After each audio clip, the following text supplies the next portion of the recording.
मूकं करोति वाचालं पंगुं लंघयते गिरिं यत्कृपातमहं वन्दे श्रीगुरुं धीमतारणम्।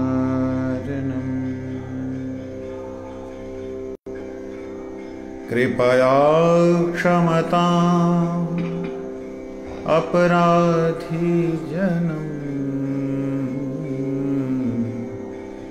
कलुषायुतसक्त सुदीननरम् सुपथे परिचालय सर्वदिनं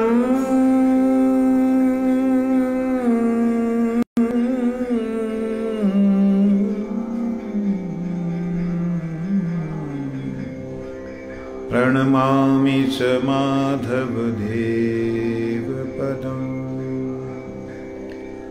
वंशाकल्पतरुभ्यश्च कृपा सिन्धुभ्यैव च पतितानां पावनेभ्यो वैष्णवेभ्यो नमो नमः।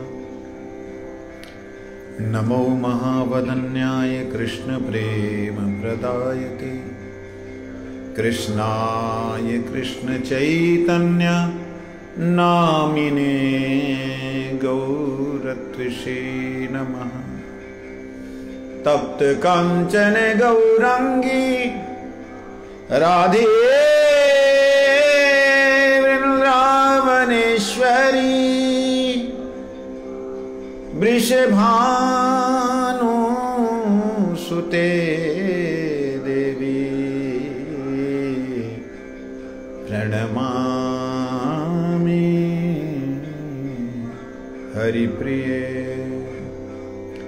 हे कृष्ण करुणा सिंधु दीनबंधु जगतपते गोपेश गोपिका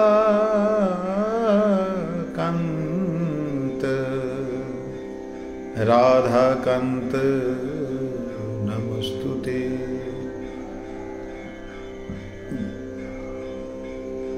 नमस्ते तुहलग्राम नमस्ते मुसलायुध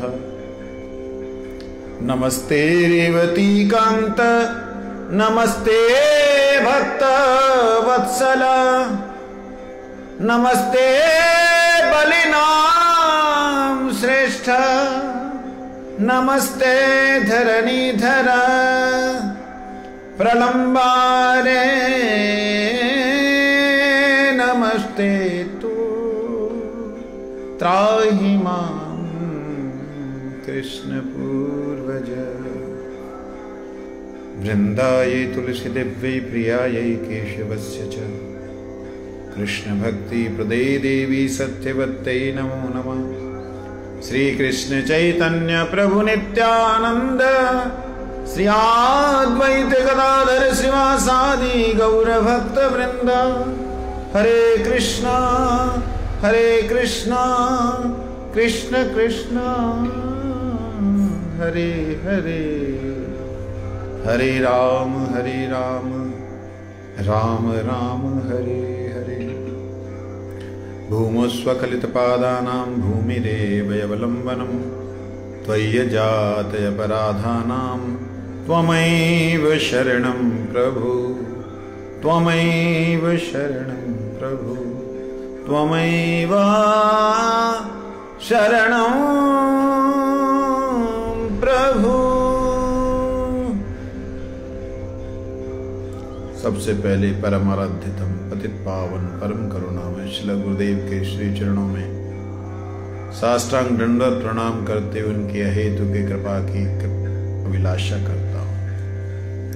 परम पूजनीय गुरु वर्गों के श्री चरणों में साष्टांग दंडवत प्रणाम करते उनके हेतु की कृपा की प्रार्थना करता हूँ। परम पूजनीय वैष्णव का यथा योग्य अभिवादन करता हूँ।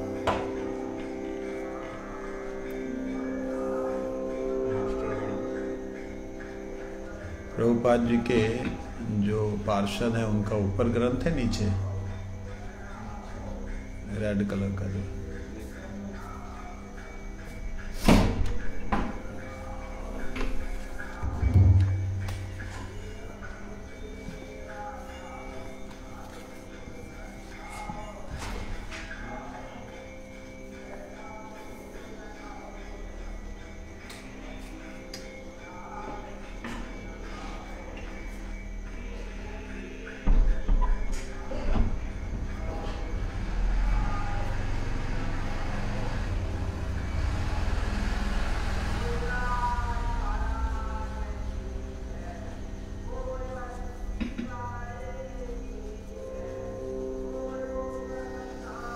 विहाय विषयोन्मुख्यं निजानन्दस्थितिर्यत आत्मानः कथ्यते सोऽत्र स्वभावः शम इत्ययसो प्रायः शमप्रधानानां ममता गन्धवर्जिता परमात्मतया कृष्णे जाता शान्ति रतिर्मता।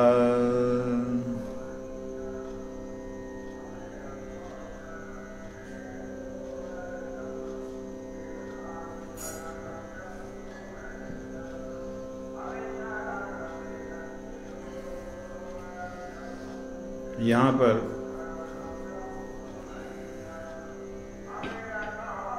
श्री भक्ति विनोद ठाकुर जी ने श्री चैतन्य शिक्षामृत लिखा है,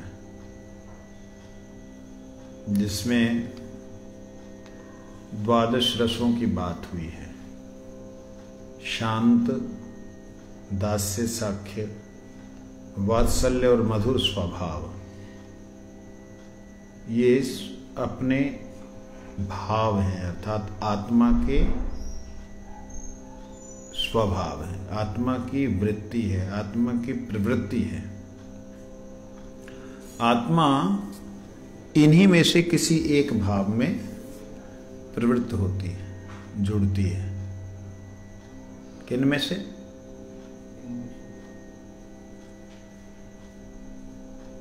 किन में से भाव में, एक भाव में जुड़ती है? क्या बोला मैंने?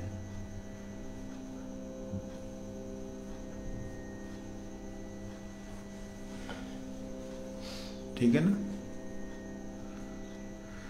उसके बाद में यही जो स्वभाव है, ये भगवत सेवा में जब जुड़ते हैं तब ये रति प्राप्त करते हैं, जिसको शांत रति, दास्य रति, साख्य रति, वात्सल्य रति, कांत और मधुर रति, जिसके लिए रूप गोस्वामी कहते हैं मुख्यस्तु पंचधा शांतः प्रीति, शांतः प्रीत प्रियांश्च वत्सलः मधुरश्चेत्यमयी गेया यथा पूर्वम अनुत्तमम।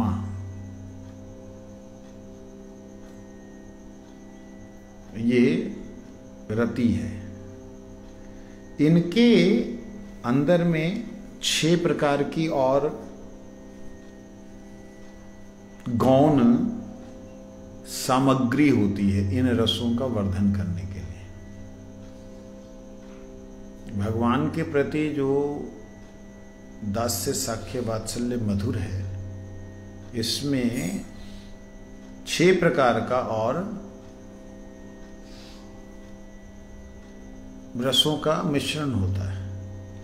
ऐसे तो नींबू पानी है, लेकिन नींबू पानी में थोड़ा सा पिपरमेंट डाल दें, थोड़ा सा पिपरमेंट डाल दें तो उसका कैसा हो जाएगा? चलो पिपरमेंट नहीं डाल, थोड़ा पुदीना डाल दें नींबू पानी में, कैसा हो जाएगा? थोड़ा रस बदल जाएगा लेकिन कहलाएगा नींबू पानी। इसी प्रकार से 5 मुख्य और 7 गौण रस है। तो इसीलिए यहां कहते हैं जो 7 गौण रस हैं वो क्या क्या हैं?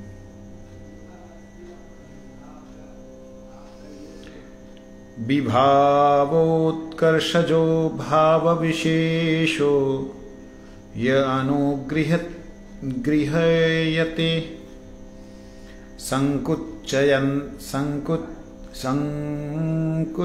संकुच्चयन्तया स्वयं रत्या सगौणीरति उच्यते। हासो विषमया उत्साह शोकः क्रोधो भयं तथा युजुप्सा चित्तसो भावः विशेषो सप्तधोदितः हास्य अद्भुत तथा वीर करुणो रुद्र इत्यपि भयानक सविभत्स इति गौणश्च सप्तधा। 7 प्रकार के भाव गौण हैं। हास्य, शांतदास से साख्य वात्सल्य सब में हास्य है। अद्भुत, विस्मयकारी, अद्भुत, अरे गजब कर दई तैने तो लाला, सब में। वीर, वाह कमाल है, क्या तैने आज पटक दियो भाई। जैसे यशोदा मैया, नंद बाबा, कृष्ण बिल्कुल छोटे से हैं। नंद बाबा ने कहा लाला ने मेरी पादुका ले आई हो। कृष्ण पादुका को बड़ी कोशिश करके ऐसे करके उसको उठाते हैं, बड़ा जोर लगा के छाती पे लगा लेते हैं। अब छाती पे लगा के बड़ा मतलब खुश होते कि अब मैंने उठा ली पादुका, जोर लगा रहे। और उठा करके जैसे सिर पे लेके आते नंद बाबा ढुल जाते। अरे तू लाला रे, अरे गजब कर देता है ना, बड़ो बहुत ताकतवर है तू, बड़ो उत्साह देते भगवान को। करुण, बड़ा ही भगवान के प्रेम में कारुण्यता का भाव, करुण भाव, एक प्रकार से दुख, अत्यंत दुख भगवान के विरह में, भगवान के विछोह में। शांतदास से साके वात्सल्य सबको होती है। रौद्र, क्रोध, मैया कान पे दे रही, सखा दे रहे, दास भी दे रहे, ले लो। हनुमान जी का भी सोच भी नहीं सकते कि कृष्ण पे शासन हो सकता है। मैया ने बोले अरे चित्रक या नहवा देने, नहवा दे। मैं ना नहाऊंगा, ना नहाएगा, जा पकड़ गया, लेके जाइए, लेके जा, जबरदस्ती उसको ले, चल चल, मैं ना नहाऊंगा। देख उसको कृष्ण जो है उसको प्रलोभन दे रहा है, किसको? दास को। देख तू ना मैया तो कह दे मैंने नहवाया दी, मैं तो माखन दूंगा, माखन जो मोए मिले, मेरी वाली गैया को माखन मैं तो दूंगा। अच्छा तू देगो? हाँ देगो, पहले मोए माखन दे तब ना नहाऊंगा। भैया पहले मोए माखन दे, जब मैं खाऊंगा जब नहाऊंगा। सेवक जाता है, भैया वो कह रहा है जब तक माखन नहीं देगा तब तक नहाएगा नहीं, ले जा कहते हैं। लेके गए कृष्ण को, दास कहता है तू खा, कहता नहीं तेरे काजे लाए। अरे पहले तू तो खा ले, नहीं तो मैया कहेगी खाई मैं तो झूठ बोलूंगा ना है। अच्छा खा लियो, मैंने खा लिया, अब तू ले ले। तो जो दास है वो भी खा लेता, खा के कहता चल अब नहा। कहते तेने तुम होते कही तुम वो ना नहावे वो, जब मैंने तो माखन दे दियो। मैया मेरो माखन खाएगो सबरो, कौन खाएगो? जी दे चित्रक खाएगो। चित्रक देख लो मैया आई, यार क्यों रे तेने माखन खायो? मैया यहाँ ने खिलायो जबरदस्ती। कैसे खिलाई दिया ने जबरदस्ती? तू बड़ो है तो समझना आवे बच्चे का माखन ना खाना चाहिए। मैया मैं ना नहा रो, अब मेरे माखन खाएगो। अच्छा तू और ले ले। तो और कृष्ण को माखन देती है मैया। अब नहा इसको। अब उसको गुस्सा आ जाता है चित्रक को, अब तू बेटा नहाएगो, अब तो नहाना ही पड़ेगा। जैसे पानी मर गो तातो पानी है, गर्म पानी है, ये ठंडा करता, ठंडी लग रही मोए। तो कान पकड़ के सेवक भी जबरदस्ती करते हैं, जिस मधुरता में रुद्र दिखलाते हैं। रुद्र रति, क्रोध वाली रति। प्रेम तो है ही लेकिन क्रोध उसमें नहीं। दास भी, सखा भी, मैया भी, गोपी भी, सभी गुस्सा हो रहे। बताओ ये भी कैसी रति है? भगवान पे ही सब, जो कुछ कर रहे भगवान पे ही कर रहे। भगवान ने गुस्सा दिखा दे तो फिर सब हवा कुछ कर है, कहाँ चलोगो, है हमें छोड़ के चलोगो, सभी फिर परेशान आ जाए। यही इसीलिए तो भगवान जो है ना छोड़ देते, जा दुखी कर रखा तुम लोगों ने मेरे को। जब छोड़ देते हैं तब रोते रहते हैं सब लोग। चाहे वो गोपियों को ले लो, चाहे मैया को ले लो, चाहे सखाओं को ले लो, चाहे दासों को ले लो, चाहे ब्रजरज को ले लो, चाहे यमुना जी को ले लो, चाहे पेड़ों को ले लो, सारे रोते रहते। वैसे सिर पे चढ़े रहते जब देखो। और जब कन्हैया छोड़ते हैं, भाई तो बहुत है गो तुम्हारो, बहुत कर लिए तुम्हारे संग में प्रेम, हटो। थोड़ी देर के लिए इधर उधर होते। क्षण क्या है? युग सम शून्य है, शून्य धरातल चौदह के ना, क्या है वो? युगायितम निमेशेन चक्षुषा प्रावृषयतम शून्यायितम जगत सर्वम गोविंद विरेणम। शून्य धरातल चौदह के देखी परान उदास है, की करी स्थिर नाही है, जीवन नाही कर रहे। ब्रजवासी गण मोर प्राण राखो, देखाओ श्री राधा नाथ। कहाँ है राधा नाथ? सारे पागल हो जाते। ऐसे तू मान ना लो, देख ले तो कह रहा हूं, हर कोई बेचारे को है। हमारो सोचने वाली बात है भैया, छोटो सो है, सभी उसके ऊपर चढ़े रहते। ये रति है भगवान के प्रति, प्रेम है, जिस प्रेम के अधीन है कृष्ण। और अधीनता में जब भगवान भी अधीर हो जाते हैं, अधीनता में अधीर हो जाते हैं, भगवान का भी धैर्य टूट जाता है, तब भगवान विचित्र लीला करते हैं। और ऐसी वो लीला करते हैं जिसमें सारे के सारे शोक निमग्न हो जाते हैं, अर्थात करुण अवस्था में चले जाते हैं। उसके बाद है भयरति, भयानक।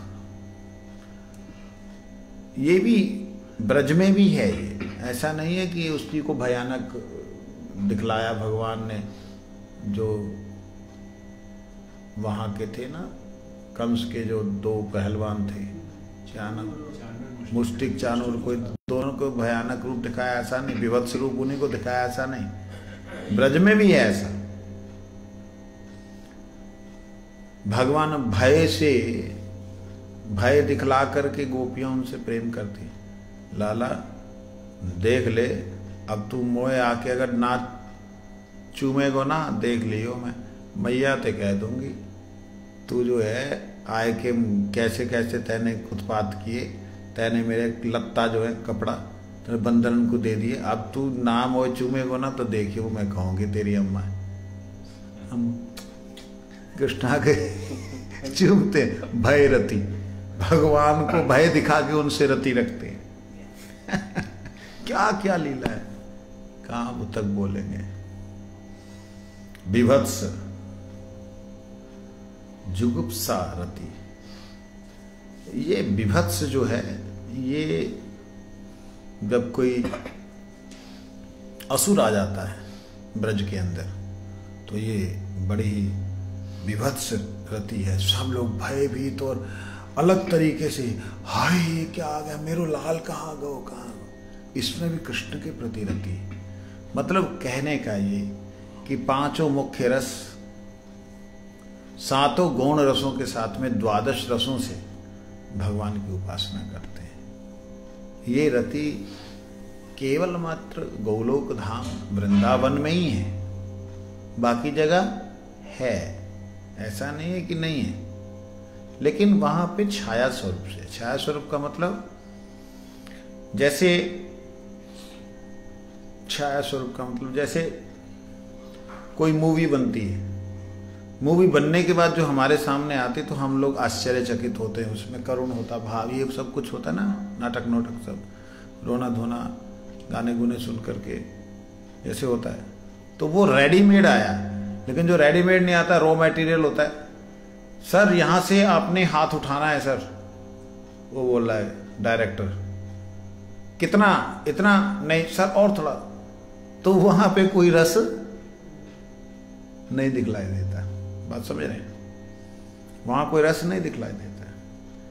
वहां पर एक अभिनय है। तो भगवान विष्णु के जितने भी अवतार हैं उनमें कहीं कहीं कृष्ण की झलकियां, कृष्ण की लीलाओं का अभिनय होता है कि कृष्ण ने, योग माया देवी जो है उनको लीला कराने के लिए, कृष्ण लीला करने के लिए ब्रह्मा के एक दिन में कितनी बार आती है कृष्ण? द्वापर युग, ब्रह्मा के एक दिन में 28वें द्वापर। कितने बार द्वापर युग आते हैं ब्रह्मा के एक दिन में? दोबारा से याद करो, 1000 बार। ठीक है, 999 बार कौन आता है? विष्णु। कौन से विष्णु आते हैं? कोई गारंटी नहीं, कोई भी आ सकते हैं। हम लोगों को सिर्फ उतना ही पढ़ाया गया जितना हम लोग रख सकें दिमाग में। बामन भगवान भी विष्णु हैं, बामन वैकुंठ से, वो भी किसी किसी समय में आते हैं, भगवान जैसी अभिनय लीला करते हैं। सदाशिव भी आए हैं एक बार, उन्होंने भी लीला की है, समझे नहीं? पुराणों में अलग अलग कल्पों का वर्णन है। तो हर द्वापर युग में श्री कृष्ण को आना ही होगा, ऐसी कोई बात नहीं है। लेकिन हर द्वापर युग में भगवान श्री कृष्ण की उस लीला का, जो कि ब्रह्मा जी के एक दिन में हुई है, उस लीला का रसास्वादन करते हैं। समझे नहीं? कौन? अन्य अन्य भगवत विष्णु अवतार, वो सब आते हैं। लेकिन आने पर भी वह जो भगवान लीला करते हैं उसका अभिनय पूरा करने की कोशिश तो करते हैं। सर इतना उठा था, योग मां बोलती इतना, अच्छा इतना, ले, मजा वो नहीं आता। जितने भी उनके दास हैं वो विष्णु भगवान को रस देने के लिए, कृष्ण की रस माधुरी का वर्धन करने के लिए वही चित्रक पत्रक इत्यादि का अभिनय करते हैं, मगर फिर भी डरते, भगवान है वहां, रति है वहां, ये पांचों के पांचों रस, गौण रस, 12 रस हैं, लेकिन इसमें हंसी भी डुप्लीकेट थोड़ा सा मतलब उसमें संकुचन है। कई बार ऐसा सुनने में आता है, गोस्वामी गणों ने बोला है, वैकुंठ इत्यादि में मधुर रस नहीं है, ऐसा बोला, लेकिन है, ऐसा नहीं है, नहीं है। वहां कैसा? अभिनय जैसा है, वहां पर रॉ मटेरियल की तरह है, वहां बिल्कुल रेडीमेड नहीं है, नेचुरल नहीं है। यहां तक कि इंद्र, स्वर्ग में वर्णन है ये कृष्ण के विषय में, जब श्री कृष्ण महारास कर रहे हैं तो वहां वर्णन किया है कि श्री कृष्ण ऐसे ही महारास में नृत्य कर रहे हैं मानो जैसे इंद्र अप्सराओं के साथ नृत्य कर रहे हो। क्या उदाहरण क्या दिया इंद्र का? समझे नहीं? वर्णन है ऐसा। तो इसका मतलब ये नहीं कि वहां रासलीलाएं नहीं होती, रासलीला नृत्य, रस, आनंद, लीला। तो कहने का अभिप्राय,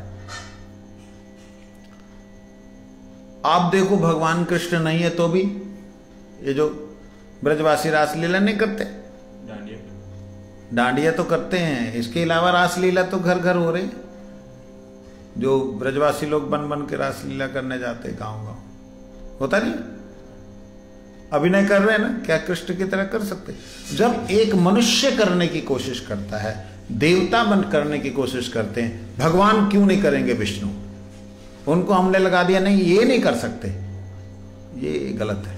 वो भी करते हैं कृष्ण लीला होने से, वो भी जो अपनी लक्ष्मी जी की जो अन्य शक्तियां हैं उनके साथ में वो भी उस प्रकार की लीला करते हैं। अब उस लीला में सिर्फ अंतर ये होता है, कृष्ण का ये स्वाभाविक है, कृष्ण की ये लीला लीला नहीं है। कृष्ण का ये स्वाभाविक एक, अब शब्द और कोई हमारे पास नहीं है, लीला शब्द प्रयोग करना पड़ता है। कृष्ण का ये स्वाभाविक गुण है, स्वाभाविक वृत्ति है, स्वाभाविक रति है, स्वाभाविक प्रेम है। लेकिन ये स्वाभाविक प्रेम, स्वाभाविक रति अन्य भगवत तत्वों में नहीं है, क्योंकि उनमें ऐश्वर्य प्रधान है। जहां भी वह वो मतलब अपने दास को अपने कंधे पर चढ़ाने की कोशिश करते हैं, दास कंधे पर चढ़ के कांपने लग जाता है, प्रभु प्रभु प्रभु। वो प्रॉब्लम हो जाती है वहां पे। करते हैं, योग माया कहती है चिंता नहीं करो, चिंता नहीं करो, नो टेंशन, अटेंशन कि वो कृष्ण है। अच्छा, फिर ऊपर से खा के नहीं दे पाते बेचारे, लीजिए प्रभु। बात समझे नहीं? तो मधुरता के अंदर बड़ी ही विचित्रता कमी, इसलिए रूप गोस्वामी पाद ने बोला कि वहां नहीं है।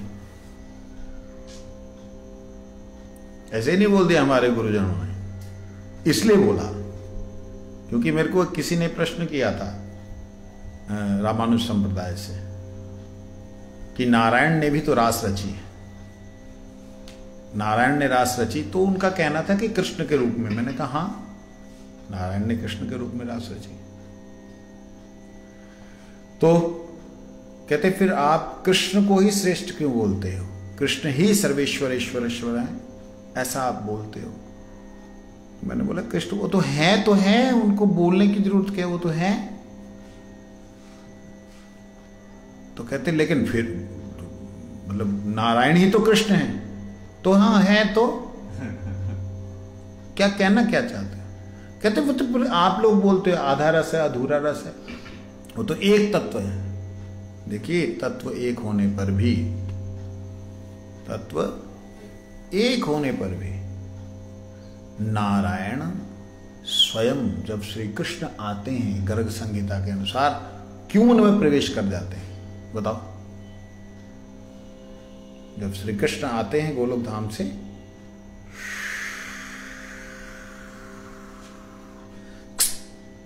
करके ऐसे सारे अवतार उनमें चुंबक की तरह खींचे चले आते हैं, इसलिए नाम कृष्ण है, आकर्षक। और लेने के बाद में सबको आनंद भी देते, मतलब सब लोग भगवान में प्रवेश करके भगवान के लीला का योगदान करते हुए, लीला में रहते हुए भी जब अपनी लीला का समय आता है, बेचारा शब्द नहीं बोलना चाहिए, अपनी लीला का समय आता है तो वह लीला को पुष्ट नहीं कर पाते। क्यों? राष्ट्रपति के आने से जो यहाँ का चौकीदार है, यहाँ का जो हमारा थानेदार है, यहाँ का जो एसएसपी है, यहाँ का जो कोर्ट का वो मालिक है, यहाँ का जो आपका क्या बोलते हैं मुख्यमंत्री है, डीसी, कमिश्नर, मुख्यमंत्री, गवर्नर, जिस प्रकार से उनके आने से आते हैं, आगे पीछे चलते हैं। अब गवर्नर आ जाए मान लो, क्या इतना उन तामझाम आएगा? गवर्नर खुद क्या राष्ट्रपति जैसा अपने आप को शो कर पाएगा? क्या गवर्नर के सामने एक और गवर्नर खड़ा होगा? मतलब सिंपल सी बात। इसी प्रकार जब स्वयं भगवान आते हैं तो सब अपनी एकदम छाती फुला के रहते हैं अगल बगल में, उनके अंदर ही सब भगवान के अवतार, और सब आनंद ले रहे होते, लेकिन एक भी ऐसा नहीं होता जो कि वो पूर्ण कृष्ण की तरह जो ना दोबारा जब अवतार होता द्वापर में उनकी तरह पूर्ण आनंद ले सके, नहीं ले पाते। इसीलिए हर रोज ब्रह्मा के एक दिन में एक बार वो लोग भगवान में प्रवेश करके आनंद ग्रहण करते हैं, समझे? इसीलिए 12 प्रकार की जो रति है, इस रति की विशेषता ये है, ये कृष्ण के प्रति रत है, कृष्ण के प्रति रथ शब्द का अर्थ क्या होता है? रथ शब्द का अर्थ होता है जैसे इस कपड़े में ये सफरन कलर रत है, घुल मिल जाए, रस गया, अपनी सत्ता को उसमें कपड़े में मिला दिया, अब कपड़ा लाल दिखने लगा। समझे नहीं? आत्मसात। तो रत का मतलब ये होता है, रति का मतलब होता है कि अपना प्रेम कृष्ण में दे दिया। देने के बाद कृष्ण सर्वेश्वर होने पे भी भैया मैंने ना खायो, ये रति। अपना वात्सल्य भाव क्या किया प्रभु? उस तरफ है प्रभु जी।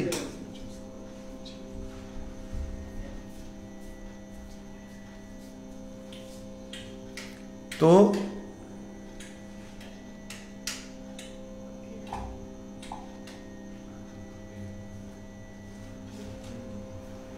कहाँ था मैं? मैंने ना खाया। देखिए, आप इस बात को थोड़ा सा समझने का प्रयास कीजिए। रति शब्द का प्रयोग जो होता है उसका प्रयोग किस प्रकार से होता है?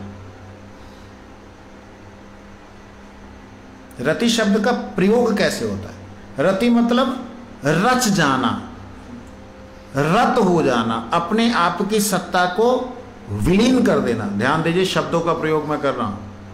अपनी सत्ता को विलीन कर देना, जिसमें विलीन करना वो अपने स्वरूप को भूल करके उस स्वरूप में आ जाए। वो अपने स्वरूप को भूल करके उस स्वरूप में आ जाए, ये अपने स्वरूप को समर्पण कर दे, ये है रति। इसको बोलते हैं रति।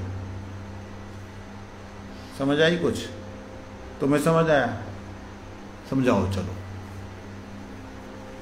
जैसे कोई चीज है, चीज नहीं, अब आप यशोदा मैया को ले लीजिए। यशोदा मैया जैसे ठाकुर जी को श्रृंगार करते हैं, वो माला ठाकुर जी कंठ में आते उसमें रची जाती है। ठीक, बहुत अच्छा। जहां तक आपने बोला अच्छा बोला, इसमें ध्यान देना। जैसे माँ यशोदा अगर कोई भी चीज दे रही है तो मेरा लाल इसको पहनेगा, लाल खाएगा, लाल अगर इसको ना ध्यान देगा तो बिगड़ जाएगा। लाल ध्यान ना दे रो, समझ रहे? तो ये रति है। अरे तू कैसा दिख रहा है, तेरे में भूत आएगा। ये सारे के सारे द्वादश रसों को देखिएगा इसमें है? क्रोध भी है, उत्साह, अरे वाह बहुत बढ़िया बहुत बढ़िया, बहुत चल चल चल, अटे उठ उठ उठ, दौड़ दौड़ दौड़, वीर, उत्साह देना। मतलब मैया यशोदा के द्वारा दिए गए उत्साह में कृष्ण दौड़ने के लिए बोलने पर ऐसा नहीं दौड़ते कि गायब भी हो जाए। समझे नहीं? ऐश्वर्य नहीं दिखलाते वहां पे, माधुर्य। कैसा माधुर्य? वात्सल्य के अनुसार। मतलब मां यशोदा का जो भाव है वो भाव भगवान में जब रत हो जाता है, रति प्राप्त करता है, भगवान भी अपने भाव को, अपने स्वरूप को उसमें रचा देते हैं जब, तब जाके रति शब्द पूर्ण होता है। समझे? ये सब बातें लिखने वाले क्या बोले? कहते हैं वस्तुतः रति का मुख्य स्वभाव 5 प्रकार का ही है। मुख्य 5 प्रकार का, गौण जो है वो 7 है। ठीक है? जिसमें से हास्य, अद्भुत, वीर, करुण, रुद्र, भयानक, विभत्स। हास्य, अद्भुत, वीर, करुण। हास्य, अद्भुत, वीर, करुण, रुद्र, भयानक, विभत्स।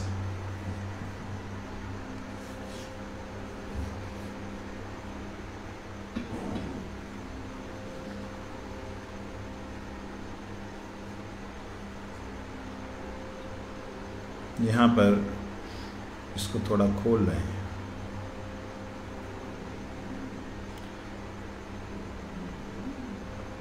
हाँ,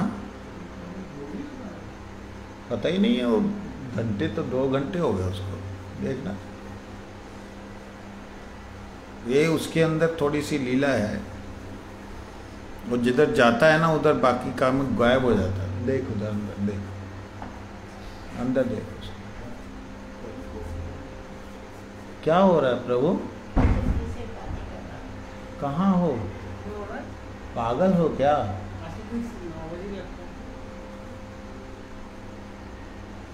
60 बजे से रसोई हो रखी है।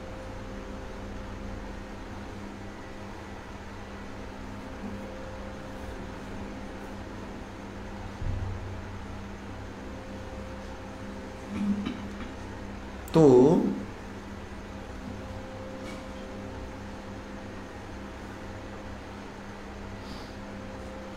सात जो रस हैं वो गौण है। वहां उसका भक्ति विनोद ठाकुर जी जो वर्णन कर रहे हैं उसे हम थोड़ा पढ़ते हैं। हास्यादि 7 गौण रसों के प्रत्येक रस में स्थायी भाव, विभाव, अनुभाव और संचारी भावों का मिलित क्रियागत आस्वादन देखा जाता है।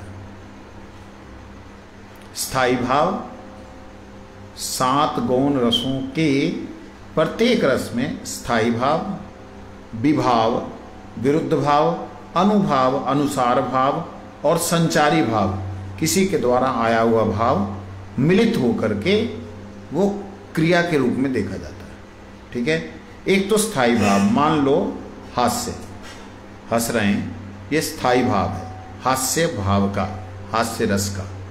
स्थायी भाव में विभाव, एक तरफ तो हंस रहा है, दूसरा उसके विरुद्ध भाव में है।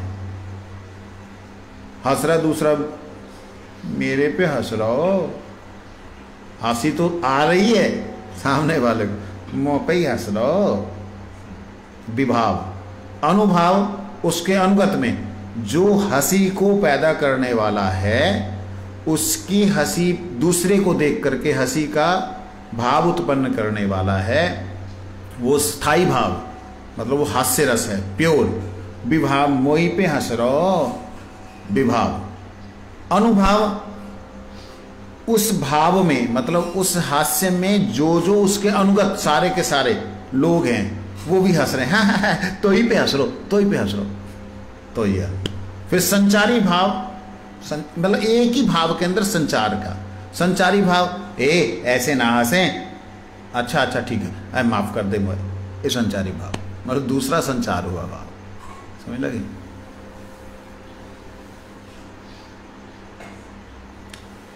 कहते हैं इन भावों का मिलित क्रियागत आस्वादन देखा जाता है, इन सब का मिला हुआ आस्वादन देखा जाता है। जड़ रसविद अलंकारिक पंडितों ने उन्हें रस कहकर मुख्य रूप से वर्णन किया है, किंतु चित्त तत्व में ये सभी रस गौण रूप से प्रकाशमान हैं। जो जड़ रसविद हैं, मतलब संसार में जो संसार के रसों में पड़े हुए हैं, उन्होंने भी इस हास्य रस को विशेष महत्व देके हास्य रस एक अलग ही कर दिया।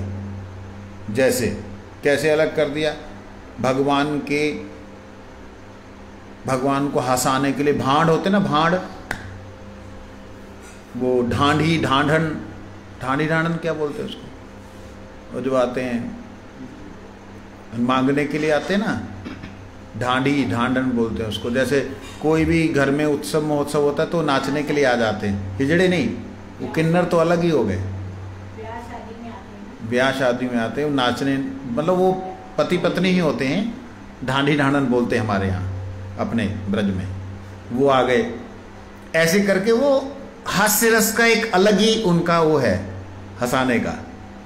या वो अपना आपको याद होगा जो ऐसे पहले पटका मारते थे, हाँ भाई कित्थों आया तू, आ की क्या तू, ओ क्या बोलते हैं उसको, पांड,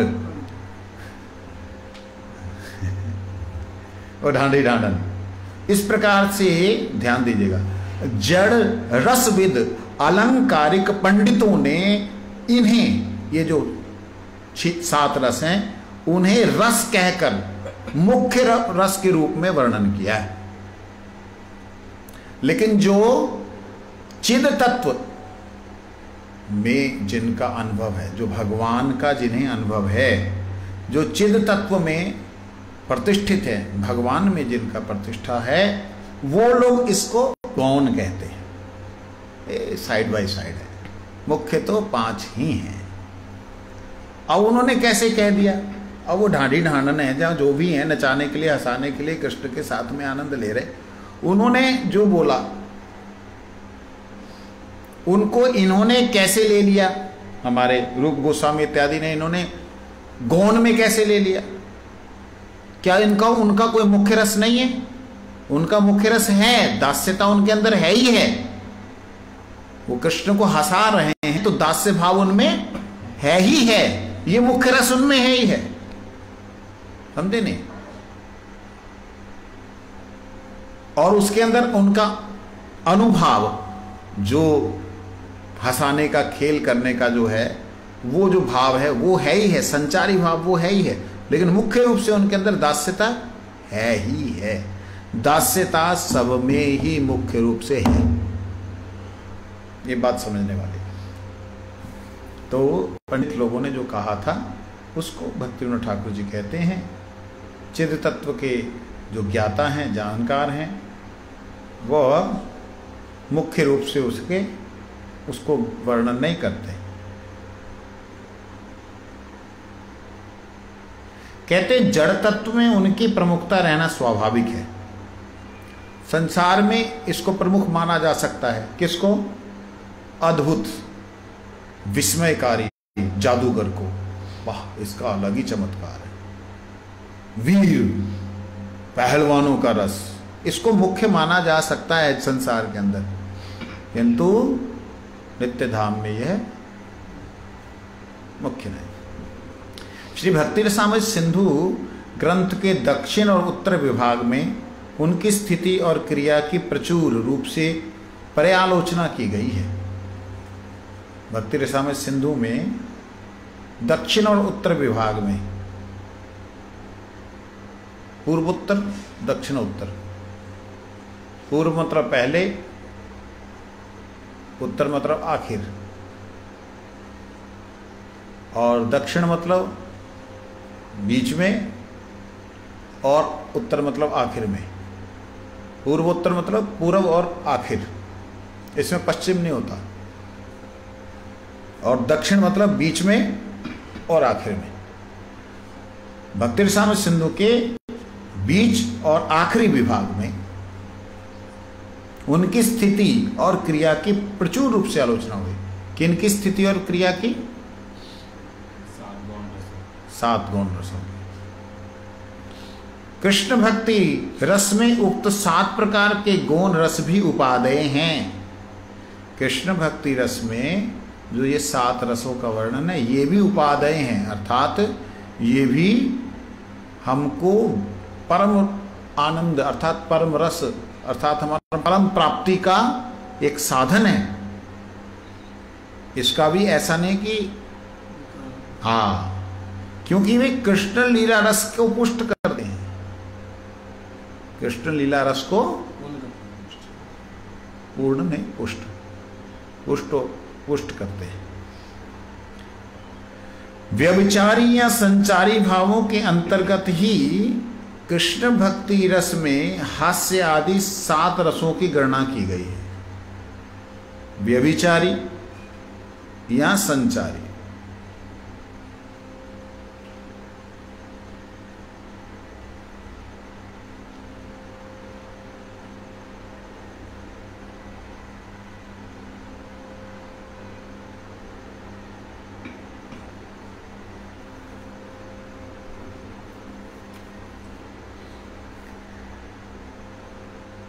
पांचों रस जो मुख्य हैं, इनके अंदर संचारी भावों की तरह, कोई बात हुई तब हंसने लगे, कोई बात हुई तो रोने लगे, कोई बात हुई तो डर गए, तो इन्हें संचारी भाव के रूप में 7 रसों को माना गया है। वे उपयुक्त काल में उदित होकर समुद्र की लहरों की तरह समुद्र के सौंदर्य की पुष्टि करते हैं, अंत में समुद्र में ही विलीन कर जाते हैं। कोई कोई व्यक्ति रस तत्व के अप्राकृत तत्व का अनुसंधान करने में असमर्थ होकर ऐसा संदेह कर सकते हैं कि हास्य, विस्मय, उत्साह को मंगलमय रस के अंतर्गत लिया जा सकता है। कहते कोई कोई व्यक्ति रस तत्व के अप्राकृत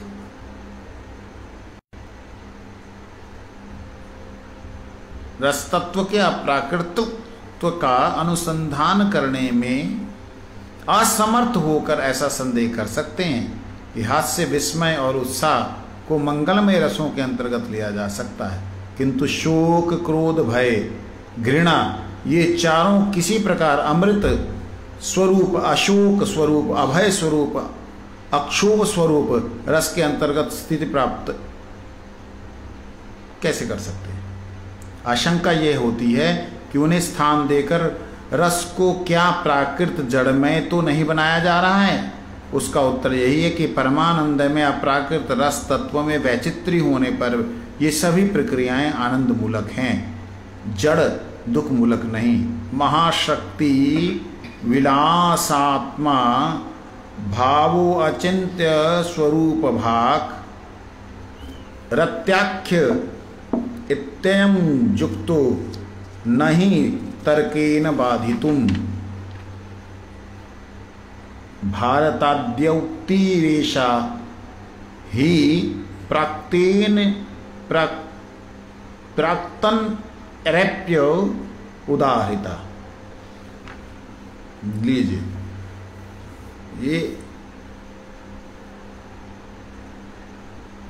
कहते हैं कुछ लोग शोक को, क्रोध को, भय को और घृणा को अमृत रस के स्वरूप में नहीं लेते। मतलब दास्य साख्य वात्सल्य ये अमृत रस है, और इसके साथ में हास्य रस जो हंसाने वाला है, विस्मय, उत्साह, इनको तो अमृत स्वरूप से ले लेते हैं। लेकिन वो कहते हैं इनके अलावा जो शोक है, क्रोध है, भय है, घृणा है, ये अमृत नहीं है। ऐसा कुछ लोग मानते हैं, लेकिन क्या ये सही है? देखिए, इससे पहले मैंने ये पढ़ा नहीं, लेकिन इससे पहले ही इसका अर्थ प्रकाशित हो गया था। अब उसको भक्ति विनोद ठाकुर जी अर्थ को प्रकाशित कर रहे हैं और अच्छा लग रहा है, मेरे को पुष्टि हो रही है। कहते क्या ये वास्तविकता में ऐसे ही है कि मूल रसों के साथ ये नहीं जाते? कहते ऐसी बात नहीं है। क्यों नहीं है? क्योंकि जड़ जगत में जिस शोक, क्रोध, लय और जुगुप्सा की निंदा की गई है, वे कहां से प्रकट हुए हैं?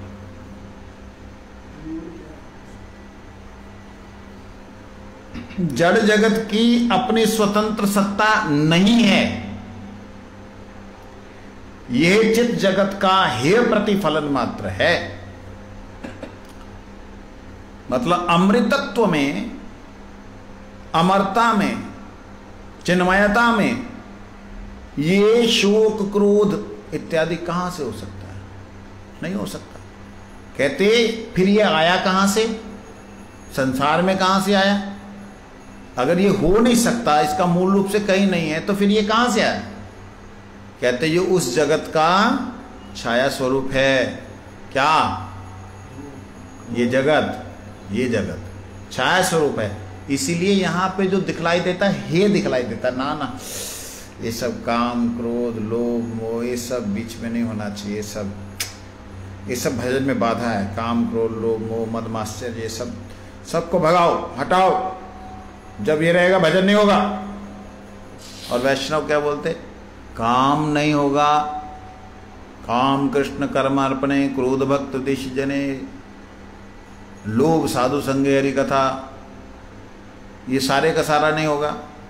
काम मतलब इच्छा ही नहीं होगी भगवान की सेवा की, तो क्या सेवा करोगे? क्रोध, अगर अपनी इंद्रियां सेवा में नहीं लगती हैं, क्रोध ही नहीं करोगे, अपने पे शासन ही नहीं करोगे, इंद्रियां जो करती हैं उधर ही। सुन रहे हो? इंद्रियां जो करती हैं उन्हीं की तरफ दौड़ोगे तो कैसे चलेगा? साधना होगी? नहीं हो सकती। इसलिए कहते हैं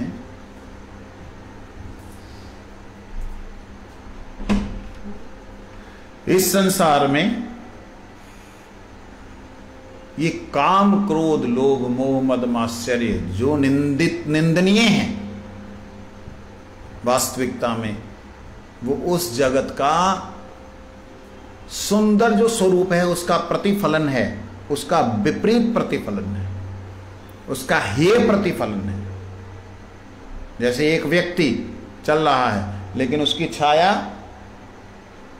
उस छाया के अंदर कुछ दिखता है, मेरे हाथ की रेखाएं दिख रही हैं छाया में, वो उसका हेय प्रतिफलन है। अगर कोई व्यक्ति छाया को ही व्यक्ति मान लेगा तो वो मूर्ख है। इसी प्रकार से ये जो क्रोध इत्यादि जो भाव हैं, ये इस जगत में जो दिखलाई दे रहे हैं उस मधुर जगत का, उस प्रेममय जगत का, उस प्रेममय क्रोध का विपरीत फलन है कि यहाँ क्रोध होता है जब अपने अंदर वासना होती है। कामेश क्रोधेश रजोगुण समुद्भवा महाशना महापापमा विद्धि एनम व्यवैरिणम। ये काम से उत्पन्न क्रोध जो है, वासना से उत्पन्न क्रोध जो है, वासना में बाधा पड़ने से उत्पन्न क्रोध जो है वह, और मधुर प्रेम में जो क्रोध है वह, दोनों में अंतर है। मधुर प्रेम में क्रोध कैसा होता है, वासना से उत्पन्न क्रोध कैसा होता है? मधुर प्रेम में जो क्रोध होता है बड़ा दिव्य होता है। कैसे होता है? लाला तो खाए ले, देख ले, मैं नहीं तो मैं मारूंगी तो मैं। सुख देने के लिए क्रोध किया जा रहा है, वो लेना नहीं चाह रहा तो जबरदस्ती, मैया जैसे अपनी माँ होती ना, बच्चा खा नहीं रहा, नहीं खा रहा, देख ले मैं बात नहीं करूंगी तेरे से। ये जो क्रोध है